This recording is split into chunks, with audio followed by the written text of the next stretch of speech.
Shalom, welcome to the Jewish View. My name is Rabbi Simon with the Chabados of Delmar, and today's subject is going to be very, very interesting. It's going to be the hidden meaning of Purim.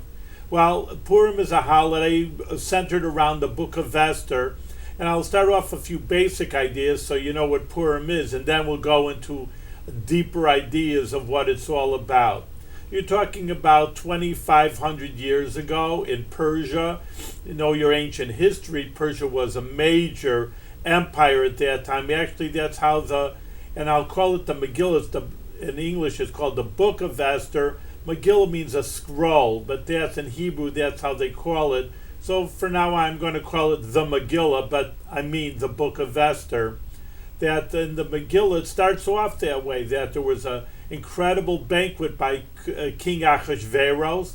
His name is Achashverosh in the Megillah in Hebrew, but some say it's Xerxes. People aren't 100% to tell you the truth, but in any case, many people will probably commonly say that it's Xerxes, and he ruled the entire known world at that time, 127 provinces. So that's really a world empire. Again, it was in Europe. People didn't know Europe that many years ago in the deepest parts of Africa, etc. But around that, we say the greater Middle East. Obviously, it's a lot of countries, 127. He did rule. And he started off with a party. Now, the party is like, all right, the king makes a party. I mean, a president, makes a banquet. And obviously, it's lavish. I mean, if you ever see pictures of kings or even our president, and he makes a banquet, it's obviously a very, very beautiful affair. It's not just a bunch of hot dogs and hamburgers. So it's normal. He's the king, and he's a world emperor, and he's making a party. But that's what I say. Here goes the deeper hidden idea. That's what it says in the Megillah, in the scroll. There was a big party, and they go into details, how beautiful it was. Fine. But then they're saying, why did he make the party? That they didn't say anything about. So that's why I'm teaching you the deeper ideas of what Purim is all about. Now that the Jewish people were in exile, what were they doing in Persia? The Jewish people, they're not in Israel. Well, again, 2,500 years ago, there was destruction of the first temple. People know about Israel today. Many, many people go to Israel, and they see the Western Wall, used to be called the Wailing Wall. And when you go there, they're going to tell you that is the last standing structure of the second temple. That's very important why I emphasize second, because there was a first temple. The second temple, as we know it, was destroyed around 70 A.D. by the Romans. Romans ruled the world. Is again basic ancient history. And they beat up Israel along with everybody else because they had an entire empire. But beforehand, that's what I say, more than 2,000, I was said 2,500 years ago, the Babylonians, Nebuchadnezzar, the hanging gardens of Babylon, if you're familiar with that, he was a great emperor also, and he destroyed the first temple. Now, the first temple was standing for 400 years, and again, in a Jewish sense, you could say, well, someone who's bigger and tougher than you is going to beat up the lesser and the Shlemiel part of, country, and Babylonia was bigger, like we said, was an empire, and Israel was a small country, and you get beat up from the aggressor. You can say that's what the history books would say, but in a Jewish and a deeper sense, that God got mad at the Jewish people, they didn't do the right thing, and therefore he says this. He gave an example. The homiletics, the Medrash says, is that when the king gets mad at his servants, he sends them out to the other side. Get off my table. Maybe more like you would say, like a father and his child. Maybe he had, of course, all our children, I'm sure, are perfect. But in any case, if he's playing around with his food and he's not behaving well, go to your room. You don't belong here. So that's exactly what the God did. Hashem sent the Jewish people off to the exile, said, you can't, this is a holy land, you're a holy people, you don't act properly, leave. And that's exactly what happened. Obviously, there's different means that he sent the Babylonians and that they were exiled. Now they're from Babylonia, they went to Persia, and that's where our story starts. They're in Persia, and what's with the party again? So really, there was a prophet Jeremiah, and he prophesied while the first temple was still standing, and he said that people are doing bad. Many times that's the theme of the prophets. They want to correct the people, and that they admonish the people, please be better, or bad circumstances happen. Again, simply just like example again of a father and a son. Hey, you don't do well in school, I see you're failing. You know what? You're going to get dropped out and you're not going to get a good job. You stay in school and you do well. That kind of idea, which, like I say, it pertains today also. And that's what the prophet was saying. Do good, you get good. You do bad, you get the opposite. So he prophesies, he says, well, things aren't getting better. He says, you're going to be exiled, you're going to be destroyed. Not totally destroyed, thank God, but the temple was destroyed, the land, you're going to be sent into exile.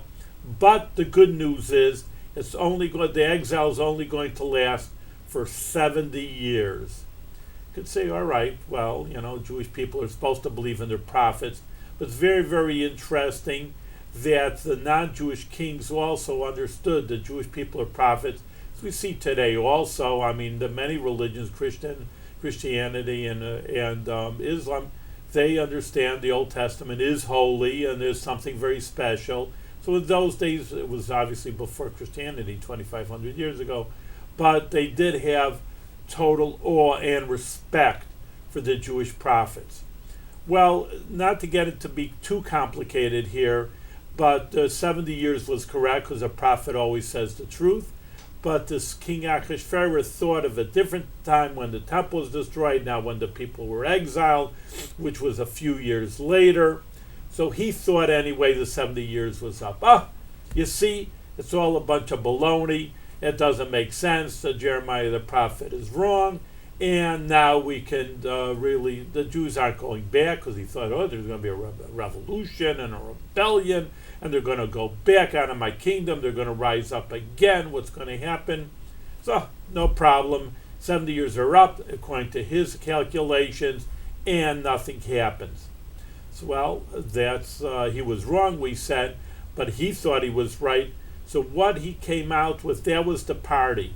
He was incredibly happy that the Jewish people in Israel, and now the Israelites in the Persian Empire, would not rebel. So he made a big party. That's the answer again. That's why he made a party. But what was even worse was that if again people read the Bible, the vestments in the book of Shmos, in Hebrew you call it the book of Exodus, the vestments of the Kohen Gadol were like diamonds and rubies and some of the fine jewels and beautiful garments. There's pictures of it that's truly described if you want to read it. And when you go to exile, again, no one's foolish, they went into the temple, again, reading the book of Exodus, there were many vessels made out of gold, so no one's just going to bomb it out and destroy it, and all right, in those days of fire, they didn't have bombs, that in any case, no one's going to burn it up. If it's some gold vessel, you're going to loot the vessels and everything precious, and then you're going to burn out the rest of the stone walls and everything else in it. But the gold you're going to take, the special things. So they did loot, and that they stole the vestments of the high priest. And again, they were in awe. These were holy things. And the high priest and the temple, they didn't want to touch it. But after 70 years, they said they're lost, they're nothing, it's worthless. Many times, again, try to make it what we would call normal in our normal history. You have holy objects from the Native Americans that they show in museums, and so there have been arguments that say these things were holy. There are some Native Americans still left, of course. This was holy to us. You're just showing it like it's a showpiece. But, does anybody care? They're just rituals from some ancient culture that has no meaning, has no power at all. This is what people think. So again, that's what they were thinking then. It's nothing, it's all over. Jewish people will be exiled, and so many people are. Who ever heard of like these ancient communities, Canaanites? There's no more Canaanites, Moabites, etc., etc. Not even Persians today, they're Iranians. It's a different country, different people. It's all over their ancient culture.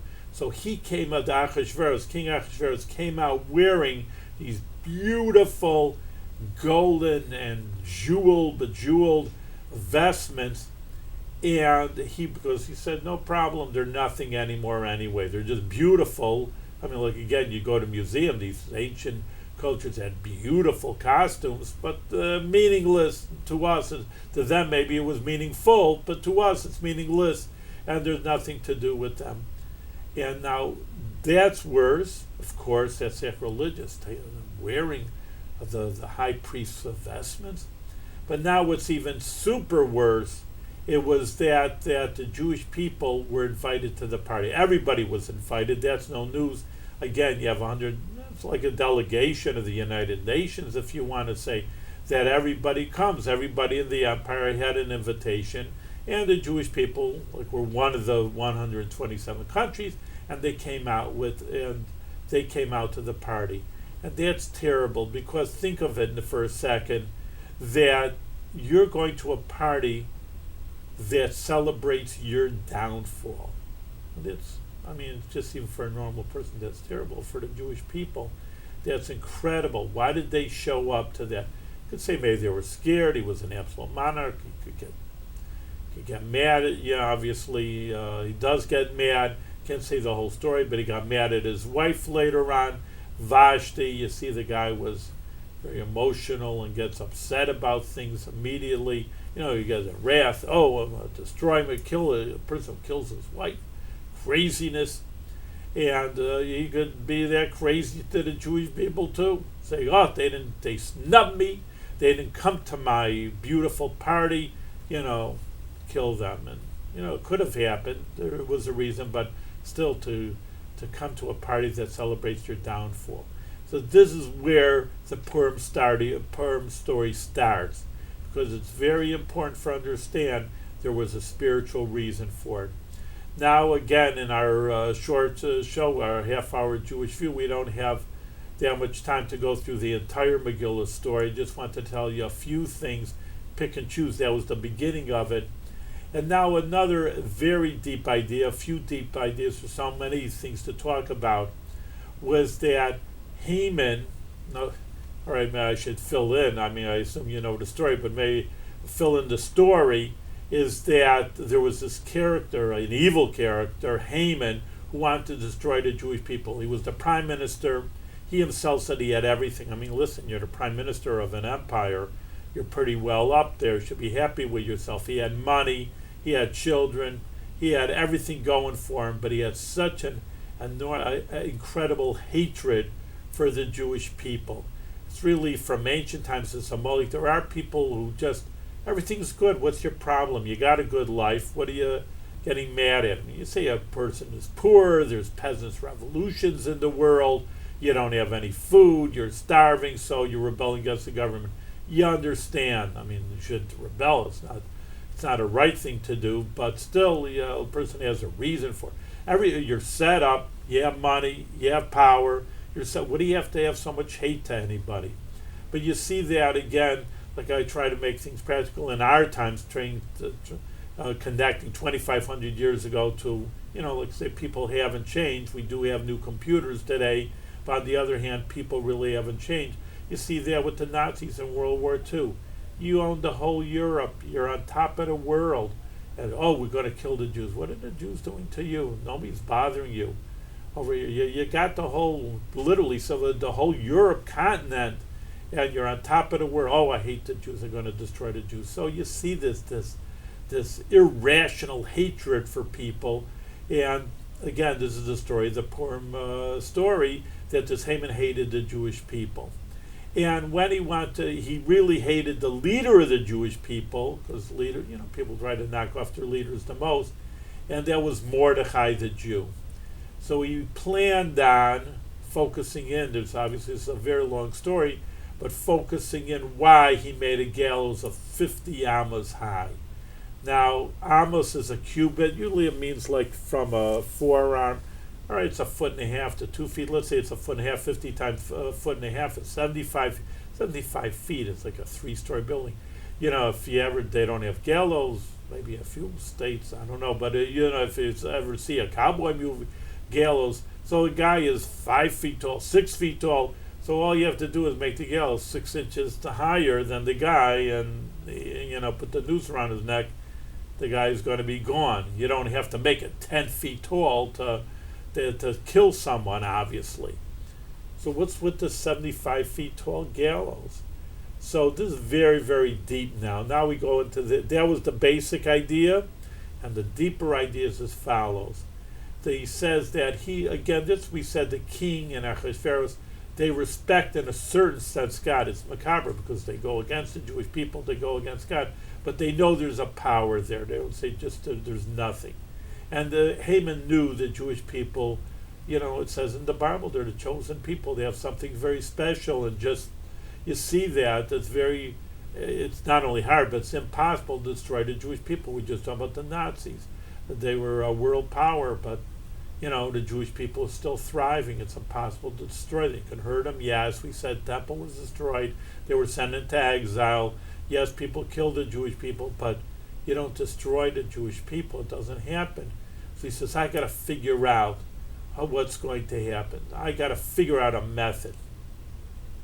It's very deep because it says that a very Kabbalistic, mystical idea, and it seems like Haman, you could say he was a dope and an idiot, they call him names.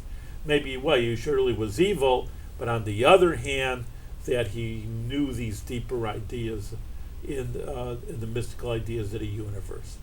And it says there are 50 cubits, we said. There's 50 gates of understanding. Now the Rambam Maimonides says that the ultimate knowledge is that you don't know. Well, just think of that for a second. What do you mean? You know so much. What do you mean you don't know? If you know so much, you're a professor, you're a Nobel Prize winner, if that's the highest rank of being knowledgeable. What do you mean that ultimately you don't know? Oh, excuse me over here. Excuse me. In any case, that the knowledge of 49 gates, we're talking about ultimate knowledge, not knowing about the Nobel Prize winning over here, but the ultimate knowledge of the world is 49. And once you get to the 50, the Maimonides says, is that you don't know. It's higher, lower, the same. It actually uses Kabbalistic words. Darkness and light is all the same. It's a very interesting one. They talk about, just to whet your knowledge over here, that it says that dark holes is the ultimate light. You have this even in science nowadays. Ultimate light is darkness.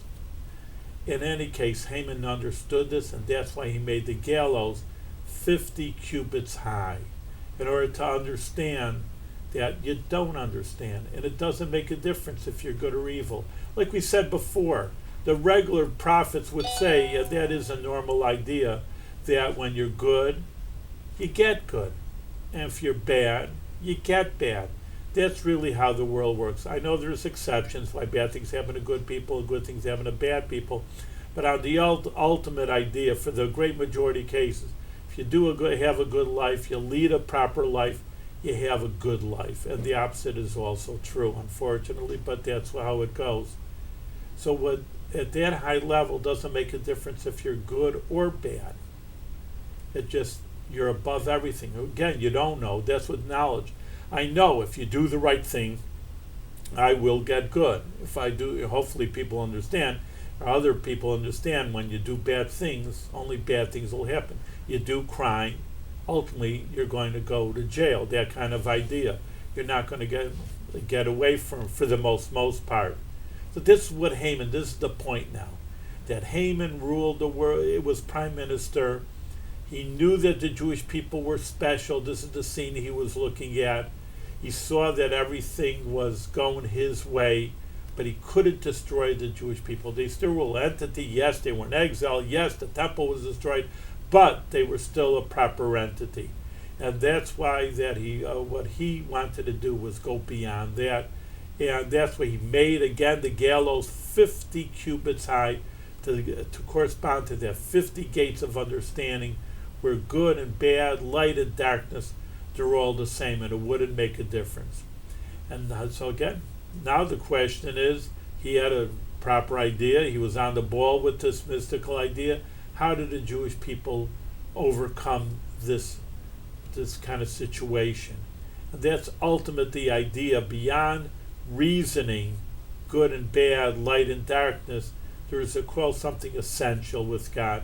That even though, like we said, there's bad things happen to good people, good things happen to bad people, things don't make sense in the world, ultimately, that there's the other idea that there's an essential love of the Jewish people to God. And even though they messed up, that's true, that's why they're sent in exile, but ultimately, that there's a connection between the Almighty and the Jewish people, and he wouldn't let them be destroyed.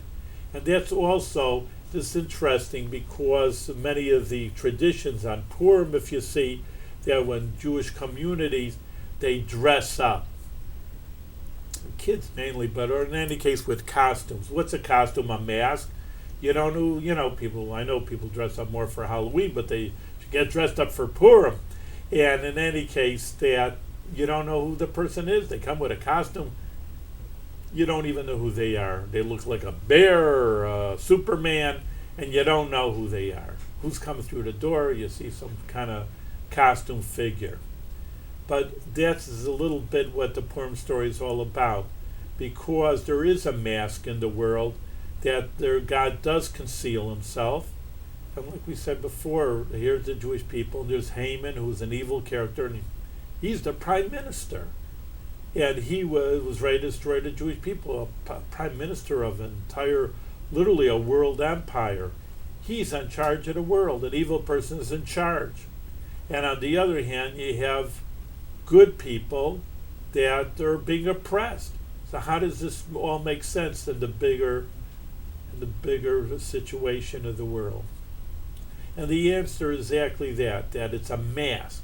God has a mask on his face, and therefore we don't see it. We don't see clearly. We sometimes don't see it all for some people. And in any case, that's what our job in this world is, to uncover the mask. The Baal Shem Tov, the founder of Chassidus, gave an example, and he said that really that we're supposed to go out and uncover the revelation of God. That's our job. That the name Esther, very interesting anyway, to tell you the truth, because it says that Hadassah, which is really Esther's name, the queen's name, the Jewish name, and they named her Esther.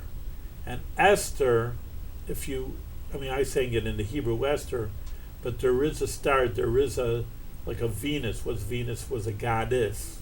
So Astarta is a non-Jewish goddess. And that's where Esther comes from. And that's where her name is. But in Hebrew, also Esther, if you can get the Hebrew right, is Hester, means concealed. Everything is concealed in the world, and even this Jewish queen's name was with a non-Jewish, an idol, a goddess. But still, that's the issue of the Purim story, that we have to uncover the godliness that's intrinsic, as we said, it's intrinsic in the world. It's here. We don't have to create anything, make anything. It's almost just, like I said, our world is, you're in a house, for example, and the shades are all down and the curtains are all drawn, and it's dark in the room. Someone says, well, can you put on the light? Well, obviously you can turn on light a candle, you can turn on an electrical bulb, but if it's a daytime, there's an easier way. Just draw the curtains and open the shades, and voila, there's light in the room. You didn't have to make a candle, light a candle, make electricity in the room, turn on the electricity, just open up the shade, and there you have it. You have your light in the room. So that's really an example of the Purim story, and that's the lesson for us, that we don't have to make anything. It's just reveal the good that's really in the world. Open up the shade. There's a good in every human being. There's a good in everything in this world. God made the world, so even if it doesn't look so good and it looks a little bad, a little disgusting, we have to just reveal the good that's really intrinsic in this world. And that's really what we're all about. And then at the end, it says there's a beautiful sense that the Jewish people were on top of the world. And it says there's Hebrew word l'ora v'simcha.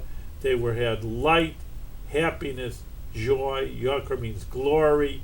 For the Jewish people were again on top of the world. Everything's turned over. That's the world. The world's like a big turnover.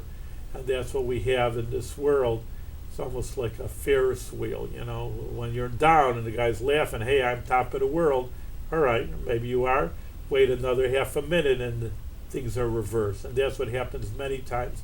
We see that in our lives also. Just look around you. Some people are on top of the world for years. They're powerful.